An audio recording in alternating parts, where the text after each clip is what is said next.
الحمد لله الذي أنزل القرآن وهدانا به إلى عقائد الإيمان وأظهرنا هذا الدين على سائر الأديان والصلاة والسلام الأتمان في كل حين وآن وعلى سيد ولد عدنان وعلى آله وصحبه وحزبه ومن تبعهم بإحسان واجعلنا منهم يا منان يا رحمن. أما بعد فأعوذ بالله من الشيطان الرجيم. بسم الله الرحمن الرحيم. قال رسول الله صلى الله عليه وسلم الحسين مني وأنا من الحسين.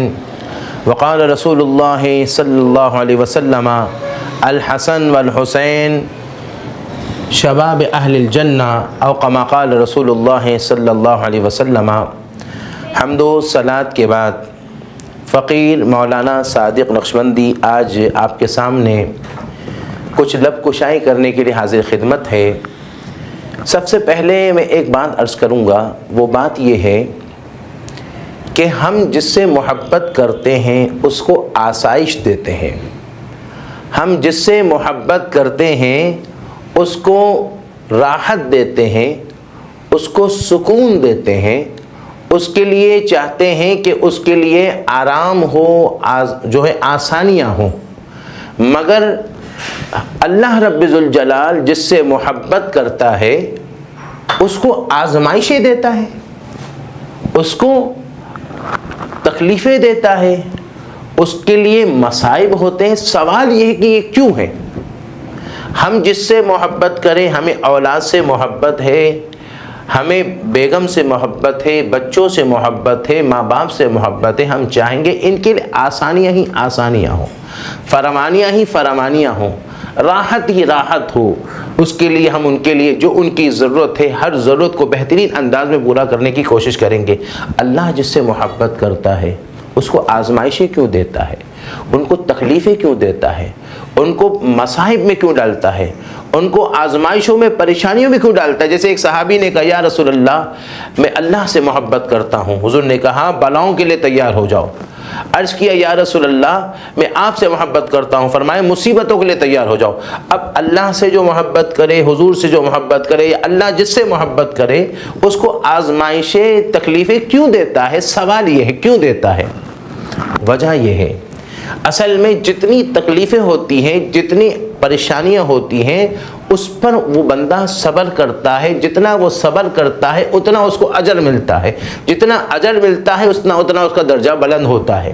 جس طرح حضرت فتح موصلی کی بیوی امام غزالی رحمۃ اللہ علیہ نقل فرماتے ہیں کہ ان کی بیوی، ان کے ناخن ٹوٹ گیا اور خون نکلنے لگا. تو آپ کے ناخن کے ٹوٹنے پر اگر ہمارے ہاں کسی کا ناخن ٹوٹ جائے، خون نکلنے لگے، تو وہ بندہ کراہتا ہے، وہ چیختا ہے، وہ روتا ہے، وہ بلبلاتا ہے، وہ تکلیف میں آتا ہے. مگر یہاں اس کے برعکس حضرت فتح موصلی کی بیوی کی جب ناخن نکل گیا، خون نکلنے لگا تو آپ مسکرانے لگی. تو آپ نے پوچھا کہ کیوں مسکرا رہی ہو؟ تو جواب میں کہا کہ اس ناخن کے ٹوٹنے پر جو تکلیف ہوئی ہے، اس تکلیف پر جو میں نے صبر کیا ہے، اس صبر پر جو مجھے اجر ملے گا، اس اجر کی خوشی میں مسکرا رہی ہوں. دیکھیے کتنی بڑی بات. تو اللہ رب ذوالجلال جو اپنے پیاروں کو تکلیفیں دیتا ہے، آزمائشیں دیتا ہے، مصائب میں ڈالتا ہے، تاکہ وہ جتنی تکلیفوں میں گزرے گا، جتنی آزمائشوں میں گزرے گا، اتنا وہ اس پر صبر کرے گا، صبر پر اس کو اجر ملے گا، اجر پر اس کا درجہ بلند ہوگا.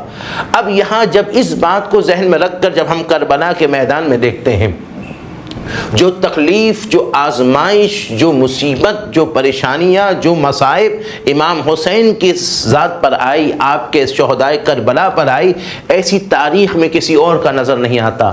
نہ حضور کے زمانے سے پہلے نظر آتا ہے، نہ حضور کے بعد نظر آتا ہے کہ صاحبزادے علی اصغر شہید ہو گئے ہیں، 6 مہینے کا بچہ وہ شہید ہو گئے ہیں، علی اکبر شہید ہو گئے ہیں، اون و محمد بھانجے شہید ہو گئے ہیں، قاسم شہید ہو گئے ہیں، بھائی حضرت عباس شہید ہو گئے ہیں، آپ کے بھائی حضرت عمر شہید ہو گئے ہیں، آپ کے بھائی حضرت عثمان شہید ہو گئے ہیں، حضرت جعفر شہید ہو گئے ہیں، آپ کے گھرانے کے لوگ شہید ہو گئے ہیں۔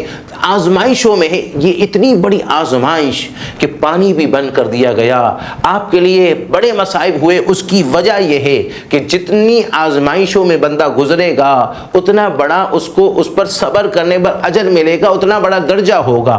حضور نے فرمایا کہ حسن حسین جنت کے نوجوانوں کے سردار ہیں، جنت کے نوجوانوں کے سردار ہیں، تو جب اس مقام پر ہیں تو اتنا بڑا مقام کہ جنت کے تمام نوجوانوں کے سردار حسن اور حسین ہیں، تو اتنے بڑے مرتبے کے لیے اتنی بڑی آزمائش بھی ہوگی، اور اتنی بڑی جب آزمائش سے گزریں گے تو اتنا بڑا مقام ملے گا۔ اسی لیے حضرت امام حسن امام حسین رضی اللہ تعالی عنہما کو اللہ رب ذوالجلال نے بڑی آزمائشوں میں مبتلا کیا، بڑی تکلیفوں میں مبتلا کیا، اس تکلیف پر پورے اترے، اتنا بڑا اللہ نے ان کو درجہ اور مقام عطا فرمایا ہے۔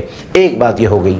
دوسری بات یہ ہے کہ آج ہم جب تکلیف میں ہوتے ہیں تو ہم کہتے ہیں یا رسول اللہ انظر حالنا، یا رسول اللہ ہماری حالت پر نظر کرم فرمائیے، یا حبیب اللہ اسمع قالنا، یا حبیب اللہ، اے اللہ کے حبیب ہمارے جو ہم عرض کر رہے ہیں وہ سنیے، ہم تکلیفوں میں ہیں، ہم تکلیفوں کے سمندر میں غوطہ زن ہیں، آپ ہماری مدد کیجئے۔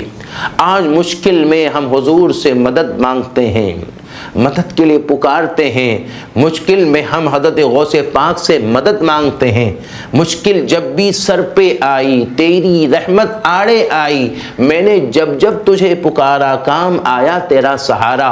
غوث پاک سے ہم مشکل میں مدد مانگتے ہیں، ہم مشکلات میں حضرت علی سے مدد مانگتے ہیں، جب مشکل میں ہوتے ہیں ہم بزرگوں سے استمداد کرتے ہیں۔ ہمارا یہ عقیدہ ہے کہ اللہ کے نبی اللہ کی عطا سے مدد فرماتے ہیں، اللہ کے ولی اللہ کی عطا سے مدد کرتے ہیں، اللہ کے ولی حضرت علی المرتضیٰ مدد کرتے ہیں، حضرت غوث پاک مدد کرتے ہیں۔